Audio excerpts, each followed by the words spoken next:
안녕하세요, 여러분. 굿모닝 행정학 진행하는 여러분의 영비 최영입니다. 자, 우리 오늘 공공선택 이론, 신제도주의 두 가지 빈칸 좀 채워볼 건데, 어렵습니다. 아마 이번 주, 다음 주 진행하는 복습 스터디 중에 가장 여러분들이 까다롭게 느끼실 부분이 아닌가라는 생각이 드는데, 수업 시간에 일단 차근차근 나름 설명을 열심히 드렸습니다. 그래서 일단 빈칸을 하나하나 채워가면서 내용을 다시 한번 복습하고 정리한다는 느낌으로 공부해 주시면 좋겠습니다. 자, 1번부터 갑니다. 공공선택이론은 제가 정부 실패를 경제학적 관점에서 설명해보고자 하는 이론이라고 말씀을 드렸죠. 행정 서비스는 하나의 시장을 통해 거래되는 상품입니다. 이 상품의 공급자가 정부고요. 이 상품의 소비자가 바로 시민들 혹은 국민, 시민 어떻게 들어가도 상관없습니다.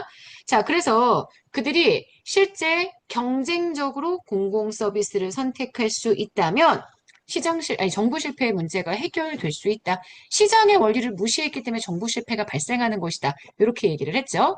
그래서 경제학적 이론의 베이스를 들고 있기 때문에 얘네들은 하나하나 개인들의 합리적인 선택, 바로 방법론적 개체주의 입장에서 개인을 분석의 기초 단위로 본다라고 얘기했고요.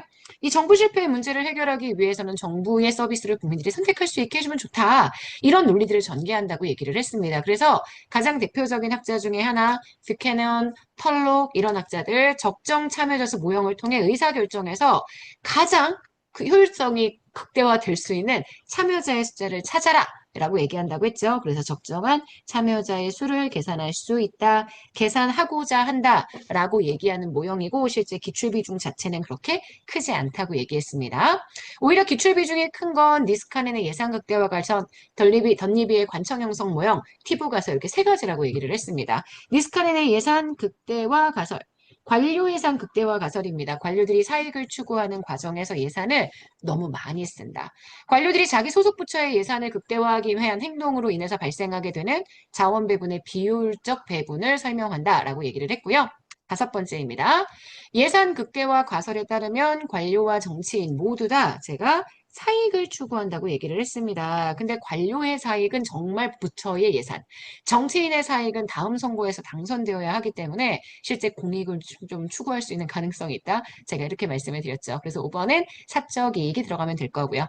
자, 던니비의 관청현상 모형은 니스카넨의 이론이 잘못된 건 아니지만 합리적인 고위 관료라고 얘기한다면 이런 고위 관료들은 예산 극대화하는 것보다는 관청 형성을 해서 번거로운 일들을 좀 미루는 그런 동기를 가진다라고 얘기를 했죠. 그래서 덧니비, 니스카넨 모두 다 관료의 예산에 관련된 정부 실패 현상을 설명했었던 학자들이고요. 자, 그 다음 일곱 번째입니다. 티보 가설이요. 네, 소규모 지방자치를 하면 좋다라고 얘기하는 이론이었죠. 주민 스스로가 자기가 거주하는 지방 정부를 선택하는 행위, 이거를 제가 vote by fit 이렇게 표현했습니다. 발로 하는 투표라고 얘기합니다. 지방 공공재 공급의 적정한 규모가 이 발로 하는 투표를 통해서 결정될 수 있다. 이게 티브 가설이고 티브 가설은 몇 가지의 전제 조건들을 설명한다고 얘기를 했죠. 지방정부가 제공하는 공공재의 공급은 외부 효과가 본래 발생하는데 티브 가설은 일단 외부 효과가 발생하지 않는다. 이렇게 전제를 한다라고 얘기를 했고 또 티브 가설은 마찬가지로 모든 지방정부가 최소한 한 가지의 고정적 생산 요소를 가지고요. 이 생산 요소를 바탕으로 자기네들이 가장 효율적으로 생산할 수 있는 최적의 규모의 서비스를 생산하게 된다. 이렇게 말씀을 드렸었습니다. 자, 마지막으로 보셔야 되는 게 오스트롬입니다. 오스트롬은 아시겠지만 제가 널 너무 좋아하는 학자라고 얘기했고요. 이 오스트롬이라는 경제학자는 공공 서비스에 있어서 경쟁을 시키기 위한 다중 공공 관료제 이게 되게 중요하다고 생각했습니다. 다원적인 정부 조직들 간의 경쟁을 통해 공공 서비스의 질적 수준이 높아질 수 있다. 그래서 분권화되어 있는 조직 그래서 다양한 서비스를 생산할 수 있는 조직인 다중 공공 관료제 이걸 운영하게 되면 행정이 효율성도 커지고 국민들이 직접 선택할 수 있다는 측면에서 민주성이 높아진다. 이렇게 이야기를 했죠. 자, 그러면 기출선지 보도록 하겠습니다. 기출선지.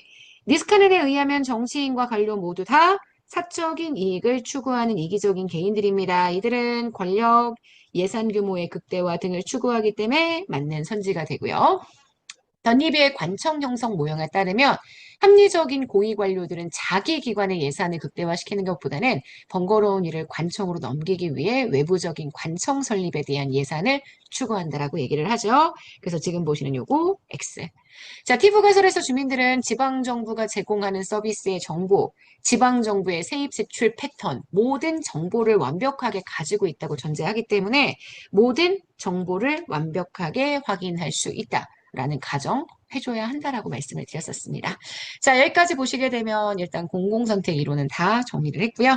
자, 이번에는 신제도주의 갑니다. 제가 신제도주의는 다른 것보다 행태주의 그리고 구제도론 이거의 비판을 정확하게 아셔야 한다고 얘기했습니다. 인간의 행위가 사회적 제도에 영향을 받는다라고 얘기했죠. 바로 개인이나 집단, 그들의 행동에 대해서 인위적으로 설정한 사회적인 제약, 우리가 이걸 제도라고 얘기하고요. 제도는 이렇게 들어가겠죠.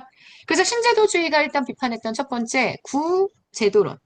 법률적 제도적 접근이라고 얘기하는 구제도적이 아니라 구제도론이죠. 구제론을 비판하면서 제도에 대한 연구 범위를 굉장히 확정적으로 봤다. 이렇게 얘기를 했고 또 신제도주의가 또 비판했던 게 뭐였냐면 행태주의. 행태주의가 너무 인간의 행위를 약간 제도적인 맥락을 다 경시하고 눈에 보이는 관찰되는 외부적 행태만 연구하는 거에 대해서 비판을 합니다. 그래서 인간의 행동을 제도를 통해서 이해해야 한다. 인간들은 그런 제도를 만들고자 한다. 이렇게 이야기를 하고요. 그래서 신제도대학교에 관련된 내용들은 각기 학파를 다르게 하는 여러 가지 종류들로 구분이 된다라고 얘기했습니다. 합리적 선택의 신제도는 제도가 개인의 제도를 만들고자 하는 선호가 자기가 어떤 제도권에서 성장했는지와는 상관없이 제도의 영향과는 관계없이 바깥에서 주어진 것으로 생각합니다. 제도권 외부에서 주어진 것으로 생각합니다. 외생적 선호라고 얘기를 하고요. 자, 다섯 번째, 합리적 선택의 신제도주의는 제도를 집단 행동의 딜레마를 해결하기 위해 사람들 스스로가 만드는 일종의 게임의 규칙으로 인식한다라고 봤습니다. 역사학적 신제도주의는 시간 순서에 따라 제도의 형성 과정에 대해서 연구를 하는, 네, 보통 종적 연구를 해야 한다고 했죠. 그래서 한 국가의 사회적 제도, 정치 제도가 실제 시간적으로 어떻게 변화되어 왔는지 이걸 봐야 한다라고 얘기를 했습니다. 자, 역사학적 신제도주의에 대한 얘기를 하면서 한 번 제도가 만들어지면 그 제도는 지속성을 가지게 된다라고 했죠. 그래서 지속성으로 인해서 한 번 만들어진 제도는 기존에 있었던 경로를 그대로 유지하려고 하는 경로 의존성을 보인다라고 얘기했고요. 하지만 그렇다고 하더라도 제도가 변화될 수 있는 가능성이 있다라고 했는데 외부 환경으로부터의 위기를 결절된 균형이라고 표현합니다. 결절된 균형이 발생하면 전혀 새로운 균형 상태로 이행할 수 있다라고 얘기했기 때문에 제도의 변화 가능성을 인정했다. 이것도 되게 중요한 특징이라고 말씀을 드렸습니다. 자, 9번입니다. 사회학적 신제도주의는 개인의 선호가 이미 제도의 영향을 받아서 만들어졌다라고 얘기를 하죠. 내생적 선호라고 얘기를 하는데요.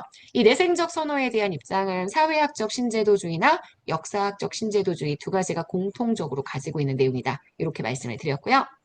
자, 사회학적 신제도주의에 따르면 개인의 행위는 비슷한 근원적인 부분이 비슷해서 비슷하게 변화하려고 한다. 우리가 배태성이라고 표현합니다. 자, 사회학적 신제도는 상황에 따라 그 사회적인 행동이 적절했느냐, 그걸 통해 제도가 만들어지고 또 변화할 수 있다라고 얘기하기 때문에 상황에 따른 적절성의 논리, 이게 제도를 형성시키고 변화시키는 중요한 원인이다. 이렇게 얘기한다고 봤죠? 자, 그러면 기출선지 한번 보도록 하겠습니다. 신제도주의에서의 제도는 법률, 규범, 관습을 포함한다. 네, 법률, 규범, 관습과 같은 지금 법률이나 규범, 법률 같은 경우는 구제도지만 규범이나 관습 같은 것들은 신제도거든요. 모두 다 제도를 확정적으로 보기 때문에 지금 보시는 첫 번째 선지 맞고요. 두 번째입니다. 합리적 선택의 신제도주의는 제도가 합리적 행위자들의 이기적 행태를 스스로가 원해서 제약하는 조건이 된다라고 얘기를 합니다. 자, 3번입니다. 역사학적 신제도주의는 방법론적 전체 입장을 취합니다. 하지만 얘도요, 제가 개체주의, 그러니까 전체주의 입장이지만 보통 국가 단위의 분석을 주로 하기 때문에 중범위 수준의 분석을 수행한다. 이렇게 얘기했던 거 기억하시죠? 그래서 요거 맞는 선지가 됩니다. 자, 그래서 여러분 지금 보시는 요 세 가지의 선지 모두 다 맞는 내용이죠. 네. 자, 여기까지 해서 우리 오늘 신제도주의에 대한 얘기까지 정리를 해봤습니다. 내일은 신공공 관리론 그리고 뉴거버넌스에 대한 내용들을 쭉 한번 진행해 보도록 하겠습니다. 자, 여러분 오늘 하루 정말 여러분 거고요. 우리는 내일 아침에 만나도록 하겠습니다. 여러분 안녕.